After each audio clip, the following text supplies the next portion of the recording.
Good evening, everybody in Dawson Association. We've got a wonderful program for you. Don't adjust your monitor. I'm Drew Reingold. I'm filling in tonight for Shannon Johnson, and we have a wonderful program for you. Tonight, we have our resident bondodontist and expert on all things SmileWizard. If you don't know all about Angie, I think you'll see tonight is going to be a spectacular presentation on how she implements the Dawson Complete Dentistry in the office using the SmileWizard. So I'm excited to see that. Please, if you have questions for the program, put it in the question box so we can get to it before the end of our program. And without further ado, Angie, let me pass it over to you and you can get started. All right. Welcome, everyone. We're so glad you're here. I'm really excited about this topic tonight because we're talking about SmileWizard, and this is something that has changed my practice completely. Not only does it help me explain our treatment plans to our patients and help more people say yes to their treatment plans because of the wow factor of SmileWizard, but it saves me so much time. And I'll tell you a little bit more about my story with that in a minute. If you have been to any courses at the Dawson Academy, you know that we love checklists. Pete was a huge advocate of having a checklist. And it's the only way to ensure that when we're going through our complete exam, when we're going through our 2D treatment planning process and our 3D treatment planning process, that we don't skip steps. So I'm sure if you've ever been to one of our classes, you've heard us talk about this book, The Checklist Manifesto. And this is written by Dr. Atul Gawande, and he is a MacArthur Fellow and a general surgeon at Brigham and Women's Hospital in Boston. He's a staff writer for the New Yorker and an assistant professor at Harvard Medical School and the Harvard School of Public Health. And he found out that when hospitals used checklists as they were breaking down and setting up for their surgeries, that it decreased their infection rate. And he started applying this checklist principle to all kinds of industries. It goes through, it's a real short read. If you haven't read it, pick it up. It's fabulous. But he goes through all kinds of industries like construction sites and how critical having a checklist is when you're going through all the steps of putting up a skyscraper, so that you don't have accidents that could harm people in the future. And one of my favorite stories in the book is about the Bon Jovi. They had a checklist for their stage setup when they did shows. And the very last item on the very last page of their checklist said that they wanted a bowl of M&Ms in their dressing room. And they wanted all of the blue M&Ms removed. And they knew that if they got to their dressing room and there were still blue M&Ms in the bowl, that the people hadn't followed their checklist precisely. And so I can't remember the city that they were in, but they went back and checked the stage setup because they thought, well, if they didn't take the blue M&Ms out of the bowl, they didn't probably follow the whole checklist closely. And in one of the cities where they were touring, they found an error in the stage setup that would have caused the stage to collapse during a concert. So it's really an incredible read. And it's just something that Pete really believed in, because he always said that the longest distance between 2 points was a shortcut. So when we're going through our exam process and our 2D and 3D treatment planning process, we don't want to take any shortcuts. So if you have been to any courses at the Academy, you know that we use these checklists. On the left side of the screen is the functional aesthetic checklist, and this goes through all of our the 5 requirements for occlusal stability, the elements of global aesthetics, as well as macro aesthetics. And then on the right is our 3D checklist that we go through as we're treatment planning with our mounted models. And the wonderful thing about the Wizard is that this has got everything all in one place for us. All of our checklists with our photos pre-populated. And just to tell you a little bit how this has affected me, I got to the point in my treatment planning where I was starting to dread treatment planning. And I've been doing this quite a while, graduated in 1993. So started going through the Dawson classes in the late 90s. So I have been going through this treatment planning process for quite a while and was just getting to the place where I procrastinated on working at my cases because it was such a time consuming process. And I had to get out, as you can see in this photo, I had to get out my photos and my checklist from the academy and my golden proportion rulers and go back and read the notes for my exam. And I had stuff spread out all over the desk, and then I had to go into the lab where I was working on the 3D portion of the treatment planning. And I was going into the office on my quote unquote afternoons off to manage all the treatment planning. But with the Wizard, I have everything in one place with the photos, the explanation of the goal for what we want to see for that step in the treatment planning process, and a photo on the screen of what the ideal result is. And it not only saves me time when I'm creating my treatment plan, but it helps me explain to the patient better with their own photos, plus the photo of the ideal result, what we're looking for. And it sets our practice apart from any other dentist that they might have already seen for a consult. I actually had a patient's spouse say in the consult room recently when we were going over her 2D portion of the Wizard, "We're coming here, honey. I don't care if the other dentist was cheaper. They didn't do anything like this." And this was a $30,000 case. So she'd been to 2 other dentists before me for consults prior to coming to our office. So today we're going to discuss the flow inside of our office and what portions of the information I gather or record and evaluate, and what information the team collects. And we have my assistant here, Lorena Ventura, is on the call, so she may jump in and chat with us because we really have this down to a science. And while I am in my office with the photos and the 2D portion of the Wizard, they're taking the x-rays and going over all the parts of the exam that they can do so that we're moving the process forward. And we've really gotten this to work efficiently in our office so that by the time we're done with the new patient exam, if this is a patient that's interested in a change in their smile, we can go over it with them right there. You know, these are all the things that we see that we could do differently with your smile. So we start with our preclinical interview, and Lorena is in the consult room with the patient, and she goes through with them who their referral is and their social history. Just tell me a little bit about yourself. And then we go through what we call the 4, and we try to do that in 4 minutes, but it's FORE. The F is for their family. Anything about their family. Do they have kids? Do they, where their kids are, what ages, if they're in college somewhere, their occupation, their recreation is for, R is for recreation. And then E is for everything else. We go through their goals and the different goals that they might have, or they want their teeth to be comfortable, or they want to be comfortable during the procedure and afterward. Their goal may be function, to have everything work well together, aesthetics, or longevity. And then we go through their barriers. And usually the barriers that we discuss are time, fear, budget, and trust. Those are some of the things that we review with people. And it just helps us as we're going through the treatment plan to know if their goal is comfort. We're going to talk about, the things in their treatment plan that can help them be more comfortable during and after their procedures.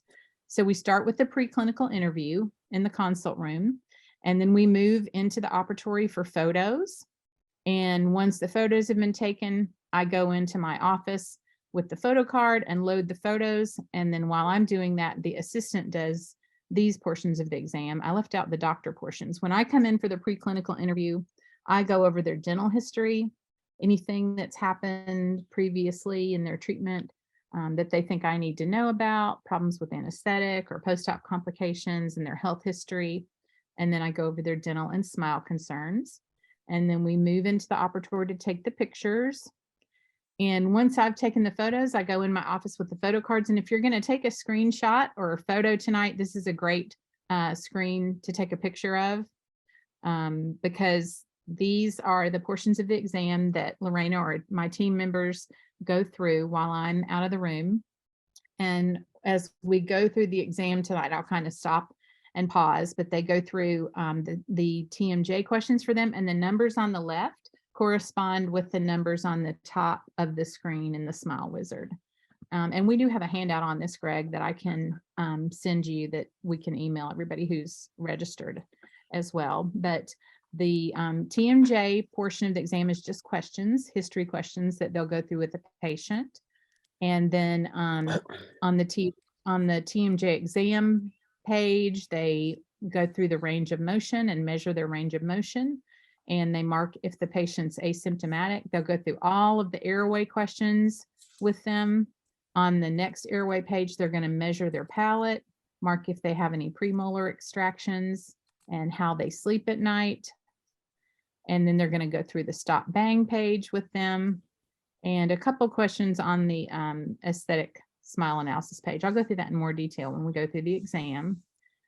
This is the BMI chart. We have this actually up on the desktop in our operatory so that most people don't know their BMI naturally. So we post this for them. And if they know their height and weight, then we can check their BMI and see if that's a risk factor for them with their airway. And then while Lorena is going over her portions of the exam in the operatory, these are the sections of the wizard. So this is the other great page. If you want to take a screenshot or a photo tonight, then you can take a picture of this page. And these are all the things that I go through, and I can do this part of the exam just from the photos. So I've gotten this done before I come back into the operatory. And we're going to go back. So we're going to jump off of this now and go into the SmileWizard. So we're going to go through an actual patient that we have worked up, and this case is finished and completed. And I think this is going to be a much better experience if it's really interactive. So please put your questions in the chat box and stop me, and we'll answer anything that you have questions about. If you are on your laptop and you have SmileWizard, it would be great if you could log into Wizard and you can follow along with us as we go through. We're going to go through the exam portion for this patient, through the 2D treatment planning process, as well as the 3D treatment planning process. So this is Randy, and all of the preclinical interview portions that we were talking about earlier, we record here in this section. We do all of his social history and everything in this part where his chief complaint is, as well as any dental history that we need to know about and any aesthetic concerns that he has. Move this Zoom screen over a little bit. Good. All right. And then our next page is our oral cancer screening. So we're going to go through, and Lorena just calls out to me head, neck, face, and I go through each portion of their oral cancer screening, and we mark if they're within normal limits or if they have any pathology. We note that. And even if there's something that's just a little atypical, you can see down here when we were looking at the floor of the mouth for this patient, they had some mandibular tori. We'll mark those here, anything that's noteworthy. And we have a great video example of an oral cancer screening. I don't know if any of you got to be on the salivary diagnostics live stream that we did last December, but part of what we talked about is the HPV test, and there's a great video of the oral cancer screening examination there. But the next page is the TMJ questions, and this is one of the pages that Lorena is going to go through, or a team member with the patient while I'm out of the room. So these are just the straight questions from Pete's exam form, and she's going to mark those yes or no, or any notes that we have over here, that this patient didn't have clicking or popping, and in addition, they didn't have any ligament laxity. You're going to go through all this history, and if there are any positive responses, then when we get to page 5, we're going to mark that they were symptomatic. This is our muscle examination page. So we're going to palpate all of these muscles. If you've been through the exam and records course, you know, we talk about specifically how to do this. 0 is if they had no response, no tenderness or tension, no tension in these muscles. 1 is mild, 2 is moderate, and 3 is severe. And you can see Randy's muscles were in good shape. I see some things in the chat box. Are those any questions yet? Do you tell me if you want me to stop and answer questions in a certain section? No, Angie, you're doing a wonderful job. Good. Yeah, I was adding the screen caps as you go, just so nobody has to. Okay, great. So this on page 5 here, Lorena is going to mark before I get in if they had any positive responses like Randy did on page 3. He's symptomatic because he was aware that he was grinding his teeth. She's already, before I've gotten in the room, she's already measured their range of motion with the range of motion ruler from Great Lakes Ortho. So, you know, there's a little notch on that range of motion ruler you put in between the lower incisors to measure their opening. We measure their protrusion from the labial surface of the lower incisor with a perio probe to the labial surface of the maxillary incisor to get their overjet, and then have them protrude and measure their protrusion. And we add those two numbers together to get their total protrusive component, and then measure their right and left lateral excursive movements. When we're checking for deviations here on this next section, I actually take a piece of dental floss and I stand above the patient and lay the dental floss right through the center of their face and have them smile, and then have them open wide, close, open wide, and close. And as long as there aren't any deviations there, then we don't have anything to mark on this drawing. We can type down here in the notes that there were no deviations.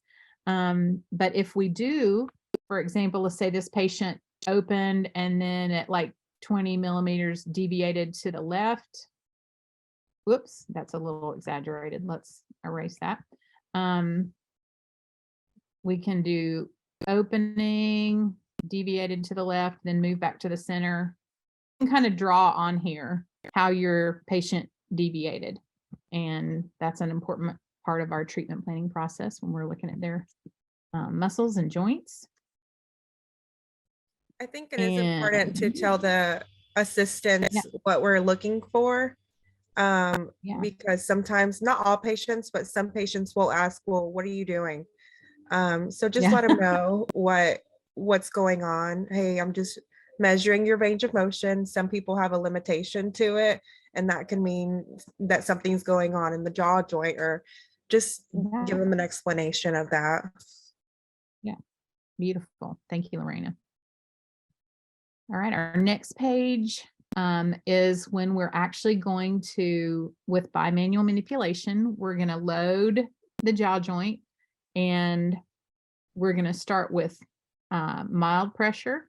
And I tell the patient, you know, you're going to feel my fingers on your jaw and on your chin. And when I press, I just want you to let me know if you feel any tension or tenderness in your jaw joint or in those muscles that we were just checking a couple minutes ago. And then with very light pressure, we do the first increment of loading, moderate pressure for the second. And each time we're asking, is there any tension or tenderness? And if we could get through all 3 stages, then we mark how many stages of loading we were able to do. And did the patient have any tension, which would indicate, you know, muscle tension or any tenderness in the jaw joint. And that's how we go through that section. We're not going to go obviously on to the second or third increment. If they have pain on the first increment, we're going to deprogram them for a few minutes, but we just mark how many increments of loading we were able to get through, and then were they comfortable, or did they have any tension or tenderness anywhere? Then we're going to check their point of initial contact. So we're going to have them close slowly until they feel the first tooth that touches, and we're going to mark that tooth with articulating paper. Sometimes I use a leaf gauge, put it in here just so I can kind of measure how much slide they have. Each little leaf on the leaf gauge is 1/10 of a millimeter. So I'll see when they close to that point. We'll put a leaf gauge in and see, how many leaves are there when they're at the point of initial contact. So we can kind of see how much slide they have, but we're going to mark that tooth, and we mark it first in red, and then we mark it after that in black. So we can verify twice. Okay, they're hitting on that same point of initial contact each time, and we're going to record that. And that's a great way when we get our mounting back from the laboratory, or whether we're looking at our digital mountings, if we're doing them digitally, then we can make sure that that point of initial contact we saw in the mouth is verified on the mounting, our digital mounting or our analog mounting. And then we also record what is the degree and the direction of the slide. So is the slide vertical? Did they close up a lot when they close back into their maximum intercuspal position? Did they slide forward, anterior, posteriorly? And then if there is a slide, then we know that their maximum intercuspal position doesn't match their centrocrelation jaw position. How we doing? Any questions so far on those sections? All right, then we're going to move on. Drew, did you have a question or a comment? Yeah, actually, I was just about to chime in here. Yeah. I have never been that precise with this part. How do you get, I think I saw 1.1 millimeters of the slide. Yeah. Is that because of the leaf So gauge? Are you using? I use a leaf gauge. So I found that my average is about 6.6 millimeters for a slide. So I start with 6 leaves, and I ask the patient before I put marking paper in, can they feel any teeth, anything touching behind the leaf gauge, any teeth on the sides or in the back touching? And if they can, then I add more leaves in until they can't feel anything. And once they feel anything, I put the paper in, and they're usually marking even when they can't feel it. So I put the paper in, and if there's red marks on more than one tooth, then I'll maybe add some more leaves in, wipe those off and remark. And then once we're down to just one tooth that's marking with the leaf gauge in there, then I put the black paper in and verify. Okay, yes, that's, That is just a great little tip. I've never used leaf gauge that way before. That is awesome. Thank you. Well, and especially now that we're looking at doing some digital mountings and stuff, I think it's important because we're going to be, taking the digital bite with a leaf gauge a lot of times. So, kind of helps us use that device and compare what our slide is on the mounting versus in the mouth. So great. Pearl. The next section. Yeah. We're going to go into is their possible joint diagnosis. So if you have a Doppler, this is where we're going to pull out the Doppler. And if they've had any clicking or popping or any history of clicking or popping, we're going to listen to their jaw joint with the Doppler. And if we hear a click during translation, then that's the lateral pole. And we know if we hear a click during rotation, that's the medial pole. Or if we hear crepitus during translation, that means our lateral pole is locked forward. If we hear crepitus during rotation, our medial pole is locked forward. So we're going to listen to the jaw joint with the Doppler for anybody who's had any kind of dysfunction and make a tentative diagnosis here from the Doppler and determine if we need to do any imaging, especially if we've got medial pole issues or we suspect any degenerative joint disease. Going to talk about if we want to do further imaging. And as we continue with our occlusal examination, Lorena has already, before I come in the room, she's measured the overjet for me. Again, we're going to take a perio probe. We're going to measure from the labial surface of the lower incisor to the labial surface of the upper incisor and determine the amount of overjet that we have. And then when we measure overbite, I actually like to take a marker. We have some alcohol markers that will wipe off the patient's teeth with alcohol, and we have them bite in their maximum intercuspal position. We mark on the lower incisor the amount of vertical overbite that they have. And then Lorena measures. I want to know 2 things. I want to know the millimeter amount of overbite, and I want to know the percentage of overbite.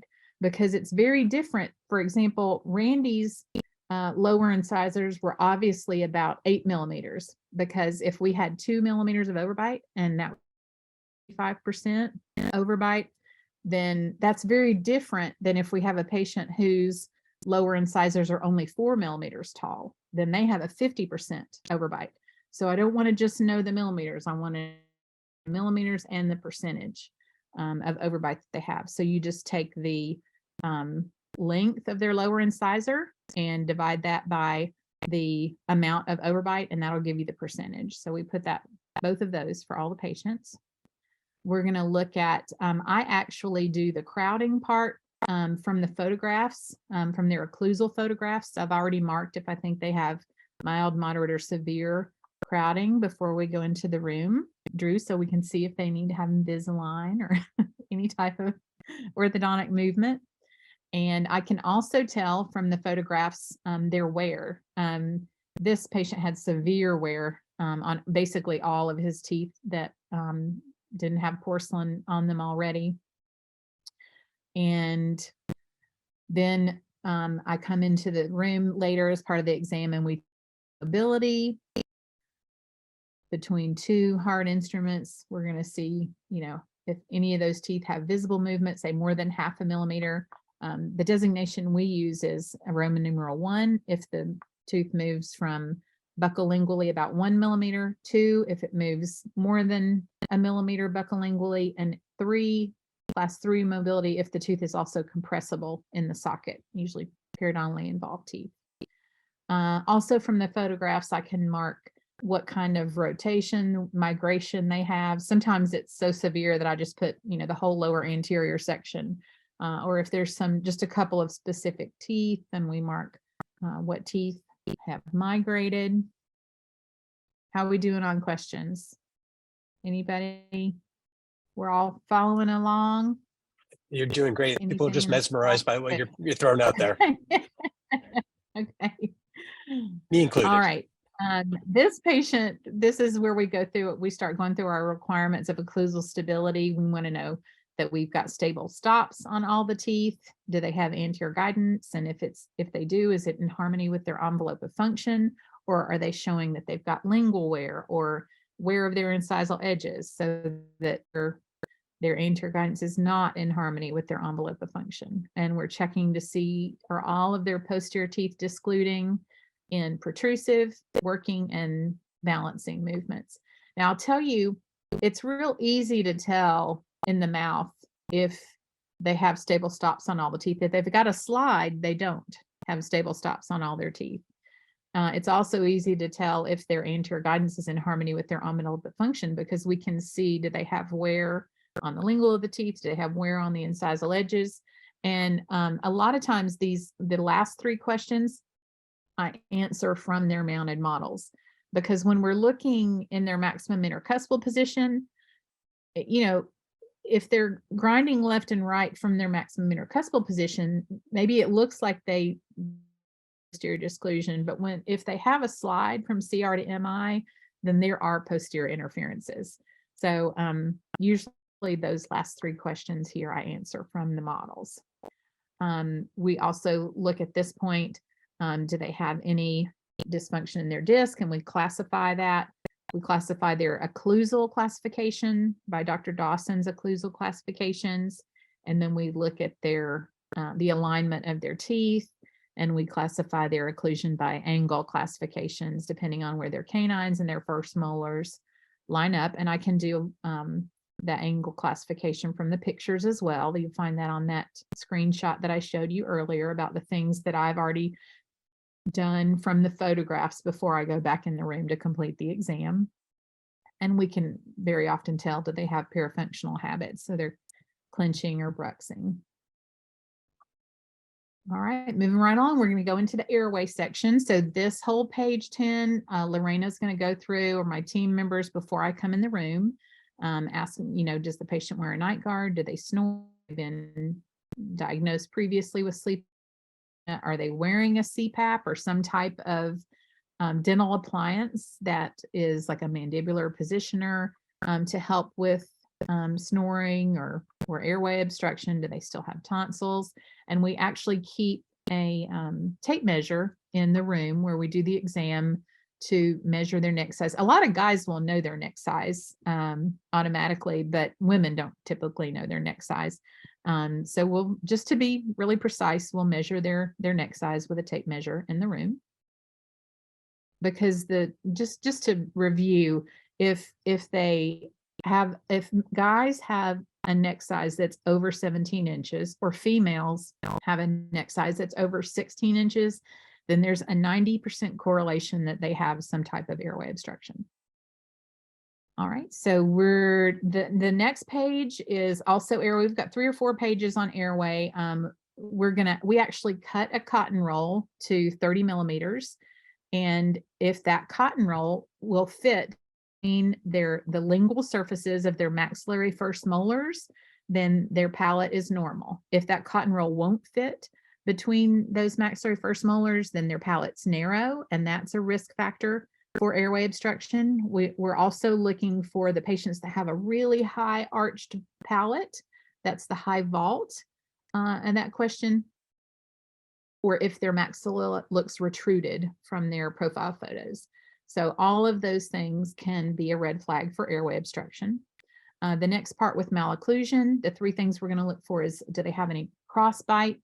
Posterior canines is usually we're going to find that. Sometimes there's anterior crossbite. Do they have any anterior open bite? So Lorena is actually going to check that before I come in the room with the shim stock. She's going to check and see which anterior teeth touch.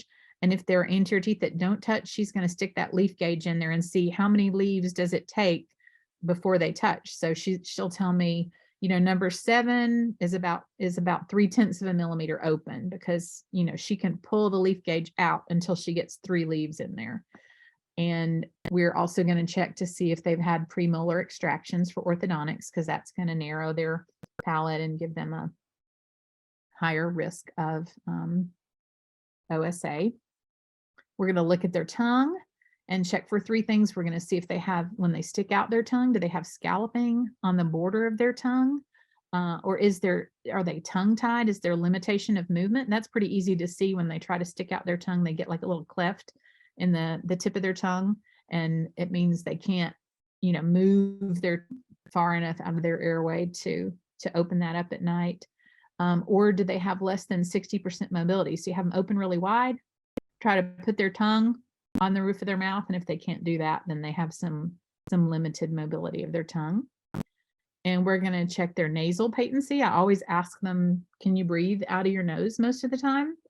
And the other thing that we're going to do is close one nostril and have them breathe deeply through the other nostril. And if that nostril collapses, then that means they have nasal stenosis. So we're going to note that at the bottom of this page, because that's, you know, that's just something that we want to know about, because some of the things that we try to help with airway issues like mouth taping, you don't want to do that on a patient that has nasal stenosis, or they might suffocate during the night.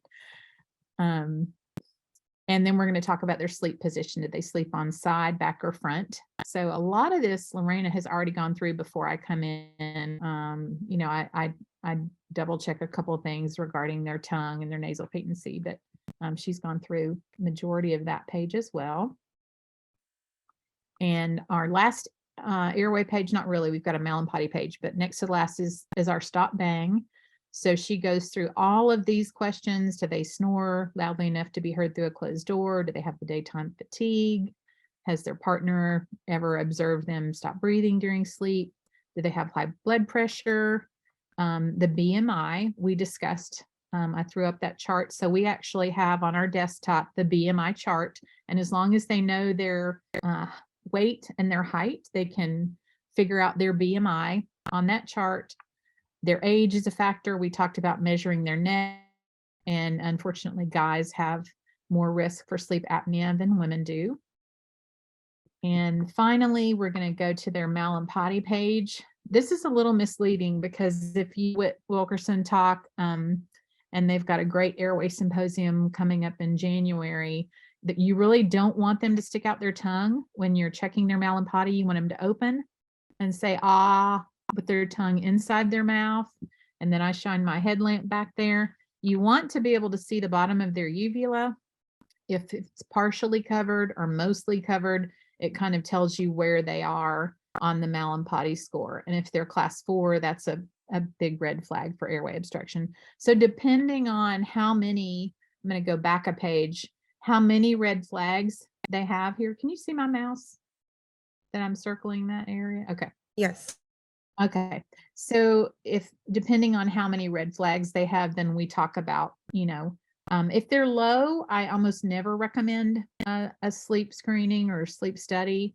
If they're intermediate, we talk about it a little bit, and we talk about if anything changes, like they do start having more daytime fatigue, or and kind of leave the ball in their court if they want to have the test done. But if they're 5 to 8, we always recommend that they have a sleep screening done, because the same thing that's wearing out their teeth when they're protruding that mandible forward to open their airway can break their porcelain or their bonding or whatever we might want to put in their mouth next.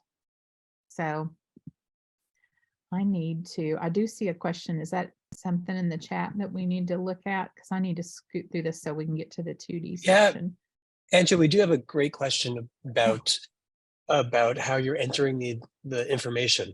This is from Sarah. Are you and your assistant able to enter information into SmileWizard simultaneously from your separate computers, or do you enter your info while she's taking impressions on Facebook? Yes, no, that's a great question. And we do that all the time, and it works very well. Very seldom do we ever have lost information. We have learned that it's good when I leave my office, I'll log out of Wizard.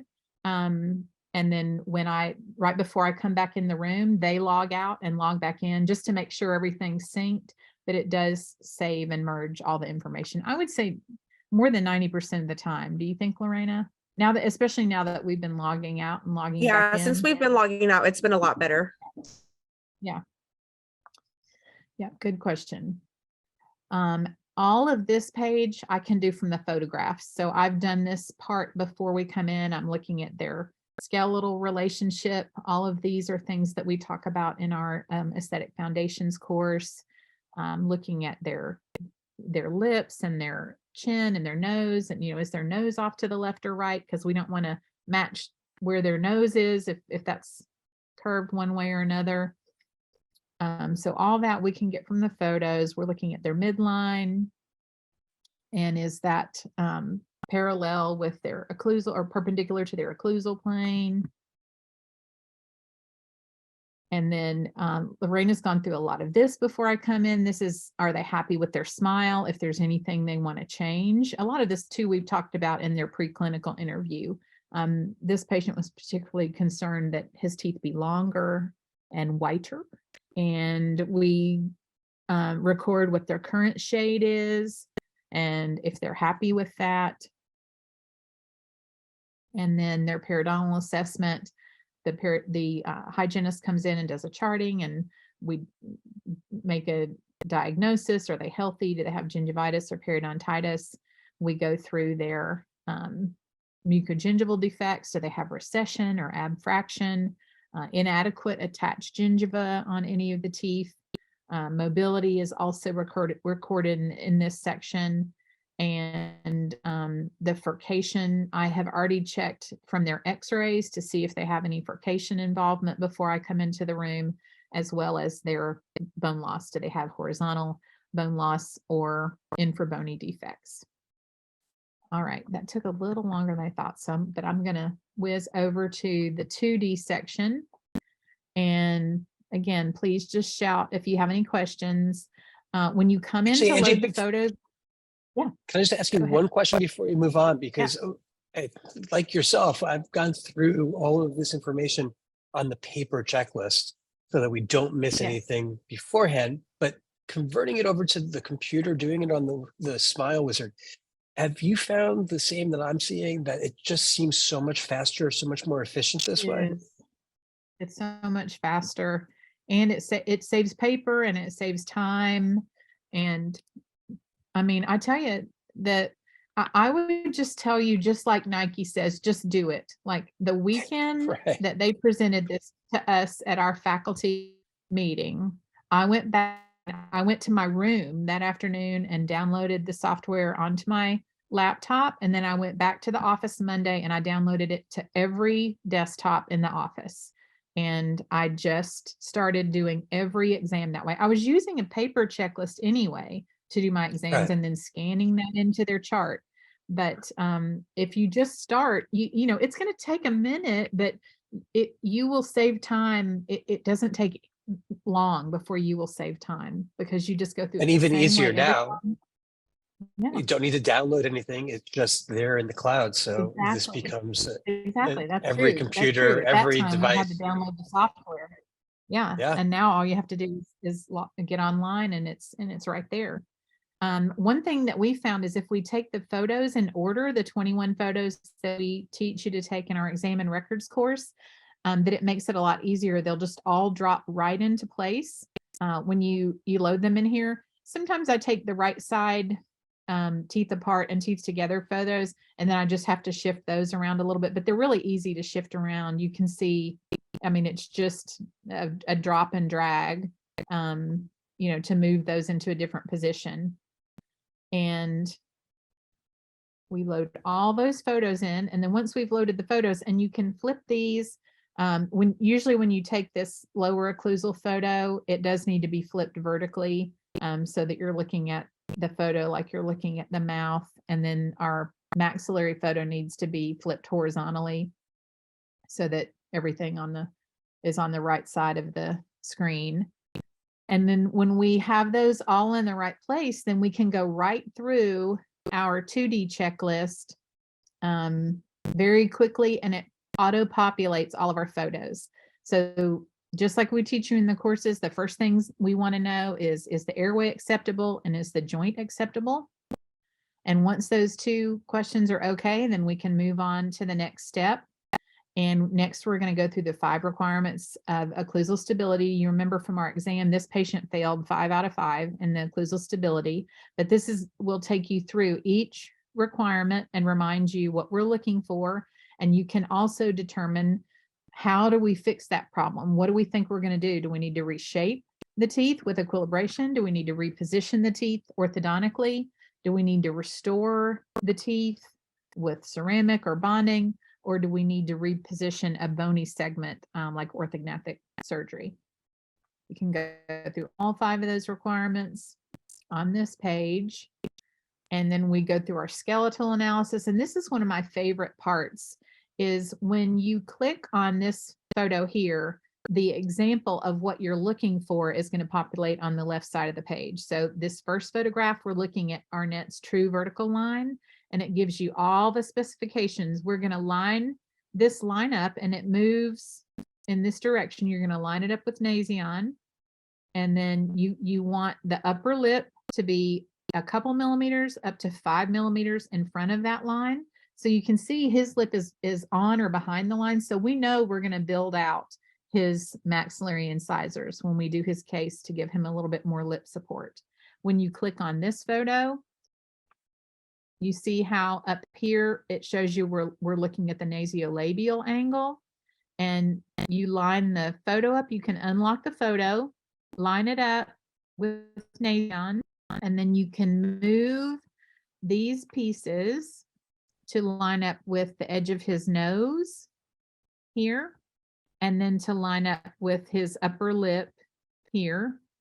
And it's going to tell us about the angle that he has here, his nasolabial angle. Bring that down just a little because it's not lined up with his nose. And I mean, he's really right in a good range. We want guys to be 90 to 95. He's about 100. So again, that just confirms the fact that we want to build out those maxillary incisors a little bit to plump out his lip. And then when we click on this last photo here, see it changes our example over here to the Ricketts E plane. And we want that upper lip to be about 4 millimeters behind that line, the lower lip to be about 2 millimeters. So you can see he's deficient really in both. So we decided to do some line on him, Drew, exciting, and procline his lower incisors so we could get some good anterior coupling, and did some expansion kind of rounding out his arches before we started anything. And then with our restorative, built out his upper lip a little bit more. But I love how you click on those photos and you've got the example right there on the left side of the screen, because it makes it so easy to explain to the patient, this is what we want to see, this is the ideal, and this is what we have going on in your mouth. When we go to the next page, we're looking at the patient's midline and their occlusal plane. So we can unlock this photo and make it bigger or smaller. And I like to make it big enough so that just his eyes and, you know, his teeth are visible, and I cut out all the extraneous stuff. We're going to line this up with his midline. His midline is canted, which his is. Then we're going to tilt that line a little bit in the direction of the cant. He just got a small cant, like 1 degree to his left side on his midline. You know, but his occlusal plane lines up pretty well with his interpupillary line. And then on this right photo, and see how wonderful it is. We've got the goal over here on the left side. We're going to make his photo larger here on the right side of the screen and line this line up with his incisal and occlusal plane, and line this bottom line up with his midline. And he's not bad. His, you know, when we look again, there's a tiny bit of a cant that we can correct with our Invisalign and our restorative, but he's pretty perpendicular to his occlusal plane. The next thing that we're going to look at, just we do in our checklist, is our mandibular incisal plane. So this populates all the photos in here, and we can move this up or down. This right here, we want the we want to see, is this lower incisal plane supererupted when it's compared with his posterior occlusal plane? And remember, we want this lower incisal plane to be flat or convex, never concave. And you can see he's got some concavity in his incisal plane here. So we're going to end up restoring those teeth, as well as how he's worn down those posterior teeth. And then this last photo here at the bottom, you can actually draw on this photo. And when you click on this, by the way, it makes the photo larger so that you get bigger. My 50 plus something eyes, this is helpful these days, but you can draw on here kind of the discrepancies that he has in his arch form. And you can see he's got a little bit of a V shape in his arch form. This is before we did his Invisalign. So we're going to round out his arch form and recline those lower incisors a little bit, expand him so we can get some better anterior coupling, better lip support. Next, we're going to take a look at his maxillary incisal edge position. And it's going to take us through all of these views. We're going to look first at his smile. And it's so nice. You've got the goal here on the left side, so we can show the patient, you know, ideally we'd like for your upper teeth to follow this curvature of your lower lip. And you can see Randy's really short of his lower lip when we're looking at his smile. It's going to also put their rest position in, and even this study here, this Vig and Brundo study, because we know that when we can see more of the maxillary incisal edges, it just shows a more pleasing, a more youthful tooth display at rest. And you see Randy's got none. So we want to add some length to his maxillary incisal edges. It's also going to show this E position photo because we would like to see older patients can be lengthened to about the 50% mark, younger patients up to 70% mark. So we're going to line this upper line here up with the edge of his upper lip, and we're going to line this line up with his lower lip here. And then it tells us, so he's at about 50% right now. And if we want to make him look younger, then we can just add some length and bring him down to that 60 or 70% position. How are we doing on questions? Everybody following along? You're rocking it. Just keep going. Good. We're looking at our maxillary incisal edge position next. Go ahead. I was just curious if you ever show the goal versus their teeth, and does that help them understand? Yes. So this is one of my favorite things about the program is when we finish the exam, and I've done the 2D portion in my office while my team members are doing the portions of the exam they can do. At the end of that exam visit, I can go through this with them. And I don't stop on every screen, especially if they're not a detail person. But this is perfect. You know, we can look here at this example and we can show him, okay, look at this is what we want to see, that this upper incisal edge is coming right down toward your lower lip, and you can see he's short of that lower lip. And when we're looking in the horizontal position, we're showing the patient, we want to see that these teeth horizontally are lining up with the inside of their lower lip. And he's, again, deficient of coming out and meeting the edge of that lower lip. So it really helps the patient see, okay, this is our goal, and this is where you are, and this is where we can make improvements. So I go through every screen in this 2D portion of the exam with the patient where they're not ideal. I show them all those pictures. I'm like, this is, where we can really make some improvement for you. Randy's buccal corridor looks really good, so I'm not going to spend a lot of time here, but if these teeth were tipped in, then that's something that we would want to talk to him about improving. Next, we're going to look at their tissue levels. So we're in good shape with him because when he smiles, he really doesn't show his tissue very much. He's not gummy, so his display of gingiva is acceptable, but it's got kind of the goal here in the middle of what we're looking for. And we're looking at gingival contour and position. Oops, sorry, this one's off a little bit. Well, this will show us how we can play with it.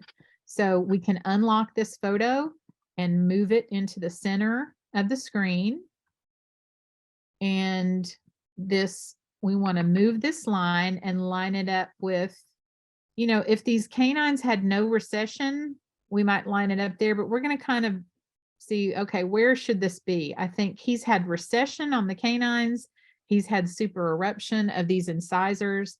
So, he's got some excess tissue on the incisors, little recession on those premolars. But the nice thing is his lip line is in a great position. So we're not going to have to be too concerned about that as we go into his restorative.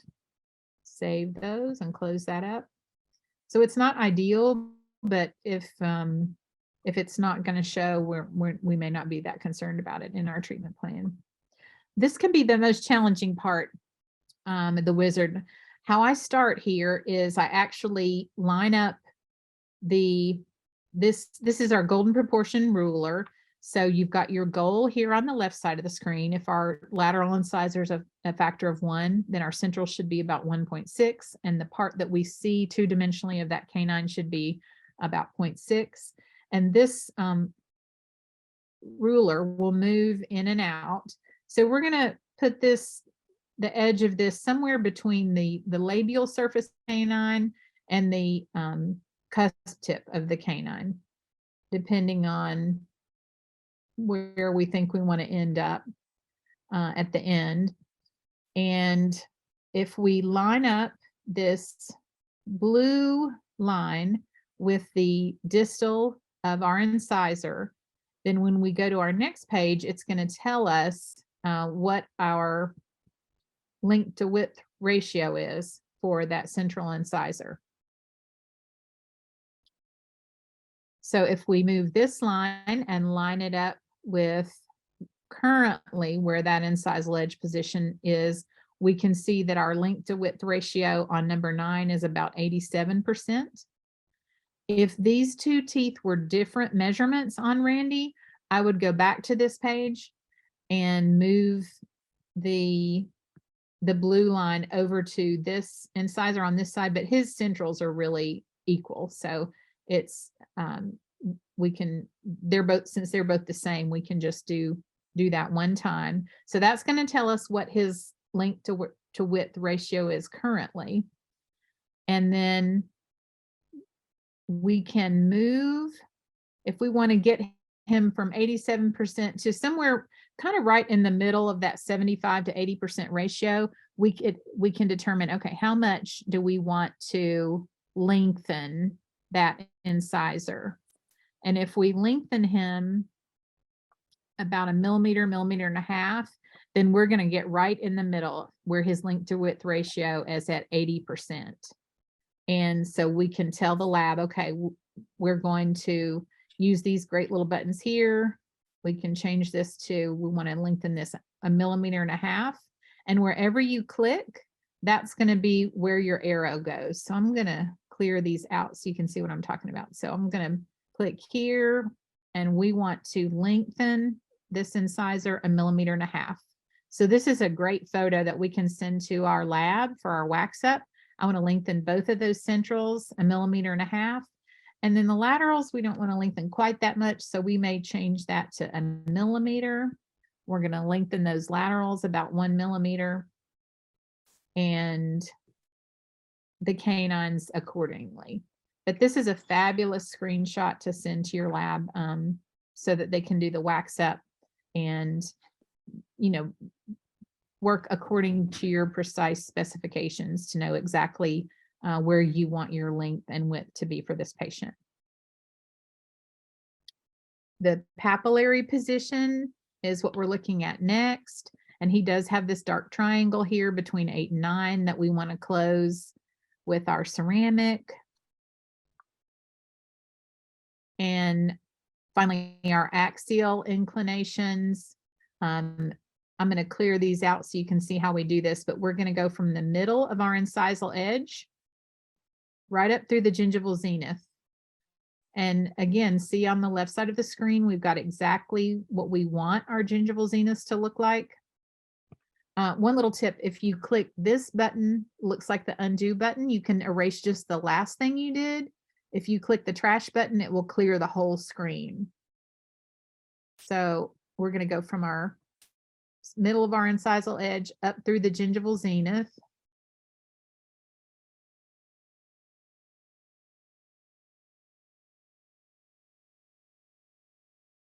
And then the patient can see, okay, here's what it's supposed to look like on the left. Here's what it looks like in my mouth. And again, this is a great photo to send to your lab as far as, okay, how do we want to correct these axial inclinations? We make the photo bigger, it makes it easier. How do we correct these axial inclinations to give them a better smile line? All right. And we're going to save those changes and close that back down. And then the last thing we look at in our 2D exam is our embrasures. We're going to look at our embrasures, and I find that we get to see it in 3 views. And you can see again the ideal on the left, our patient on the right. But I find the most valuable one for embrasures is really this 1-to-1 view. And you can see that he's worn his teeth so flat that he doesn't have any embrasures left, really. But there's again, when we're in that smile view, the nice sample of what we want their embrasures to look like. We'd like to see the smallest embrasure in between those central incisors, and they're going to get progressively a little deeper, a little rounder as we go through. So we just got through all the 2D portion. We didn't get to go through the 3D, but it's not quite as complicated. So explanatory, we may have to continue this webinar another time so we can get through all the sections, but just a really powerful tool as far as time saving for you as the dentist and the treatment planner, and quite honestly took a lot of the dread out of my treatment planning process, a lot of the procrastination that I was tending to do when I knew I had 2 or 3 treatment plans on my desk that I needed to work up, because I can do it so much more efficiently now. And the most powerful part of the software for me is that I can go oftentimes immediately at the end of the exam into the consult room with them and show them, look, this is what we want to see here on this left side of the screen. This is where you are. And this is where, you know, these are some of the key areas where I think we can make improvements. This is maybe why you feel like you don't like your smile, because the axial inclinations are all off. Everything's cattywampus. you've got a cant in the occlusal plane. And it's just been a powerful tool to give our patients that wow factor. I'm telling you, you'll pay for the wizard. And I pay for the wizard too. I don't get it for free, even though I love it and am a disciple of it.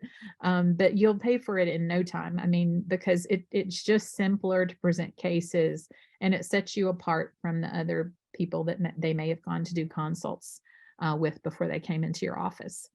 And I think, honestly, it makes us better treatment planners because we're not skipping any steps, just like Pete said. When you skip steps, that's when you get your tail in a crack. So really helps us to go through sequentially and make sure that we're not missing anything.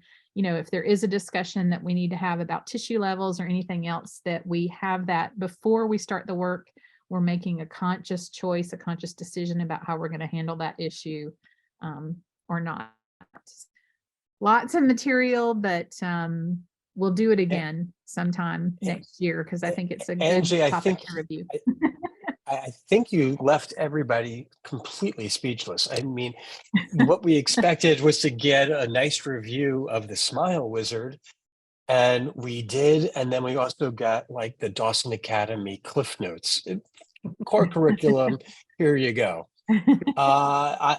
I'm blown away. I was taking screenshots as you were going along so that I can add some more key pearls to to make the whole process a little bit more efficient. I love the fact that you're getting the photos in, and before the end of that exam, being able to review all of those pictures with your patient. That's incredible.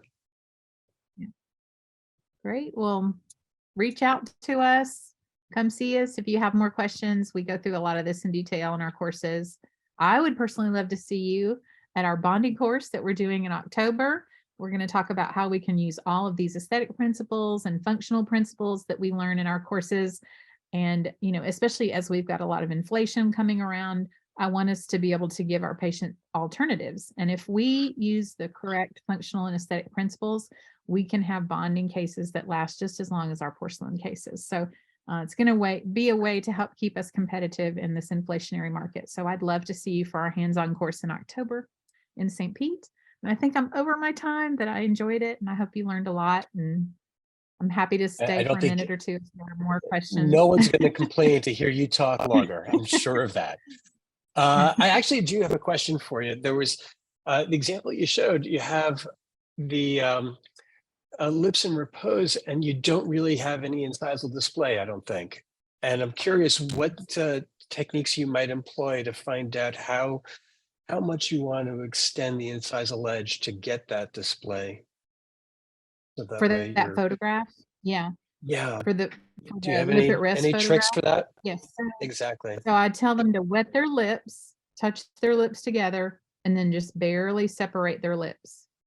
And if they do that, and I feel like it's at the right position, I'll take the photo then. If I don't feel like they're showing me what they show at rest, then I tell them to say Emma. Emma, hold the ma, Emma. And then when they say the ma, I say hold that, and then I take the photo there. Have you ever? Is that what you're asking? It's the beginning of it. I was curious if there's anything that you do to extend the edges so that you know how deficient you are from the lip. Yeah. We will put if they're not showing anything, we'll put a perio probe in the photo and put that right under the lip so that we can measure and see, okay, they're not just at the lip line, they're 2 millimeters underneath the lip line. Yeah, so we can see exactly how deficient. Yeah, I find that unfortunately we have so many of these cases where signs and symptoms of occlusal disease have been running around rampant for so long that by the time you take that photograph, there's no incisal edge to really be seen. Yeah, exactly. Yeah, good question. Wow, this was incredibly comprehensive. Hope you have great holidays and love being with you. And we'll see you at the next one. I think, Travis, obviously we need to do another one of these because that was a lot of material for an hour. Yeah, this is part 1. It's like the Godfather series. I can't wait for the Yeah. sequel. To be Yeah, continued. Yes, Yeah. Lorraine and Oh, I Angie, didn't even get to Drew, the thank you. imaging. Oh, I Yeah. had one more. Yeah. The other thing I was going to show you was about imaging. So if you're still on, so this is a printed photograph that I've laid self-tracing paper over. And I would draw with dotted lines where the teeth are, and then with solid lines where I wanted the teeth to be. So I could send this to the lab and show them, this is my goal. This is, what I want to see. But now with the wizard on the left side of the screen, you can see once you have set up that golden proportion in the 2D section and you've set up your link to width ratio, then you click on this imaging screen and it's got this all here for you. And not only does it have the lines there for you that you can send this screenshot to the lab, but it has the exact measurements. You see that I brought in there on the lower right side of the screen. This is the width that we want for the centrals, the laterals, and the premolars, and this is the length. So this has been fabulous too. Talk about time saving, like it's done. When I finish the 2D section, my imaging is done. Whereas I used to spend 30 minutes drawing on the Ceph paper with a Sharpie. So just one of the other fabulous features that we'll have to spend more time on in the next webinar. All right, guys, I'm gonna let you go. Have a great night. Thanks, everybody.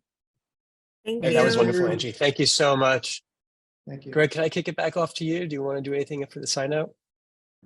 End of the year, Shannon couldn't make it and for personal reasons, but please remember her in your prayers. She does have the first 6 months of next year's webinars already in the sketched out. So we look forward to seeing you in January. Everyone, as Angie said, on behalf of everyone here, thank you for joining us all year long, and we look forward to seeing you in the new year. Stay happy and safe. Happy holidays, everybody.